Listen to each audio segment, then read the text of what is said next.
जय जगन्नाथ। मु ज्योतिर्विद भक्तदास मोर यही श्री माधव ज्योतिष कार्यक्रम आपण मानक स्वागत जनाऊँ।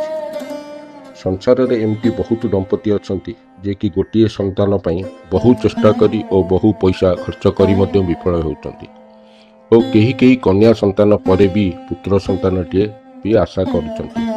आसतु आज मु किछि सहज सरल और अल्प खर्चरे वैदिक पद्धति और आयुर्वेदिक पद्धति किपरि संतान और पुत्र प्राप्ति हेबे से विषय किछि उपचार बतैबे, जोटाकू कि मोर 25 वर्षर ज्योतिष विचारर अभिज्ञता और किछि मुनि ऋषि एवं विद्वानों द्वारा लिखित पोथी संग्रह करी और एगुड़िक मु बहु परीक्षित करी आपण को कहूची।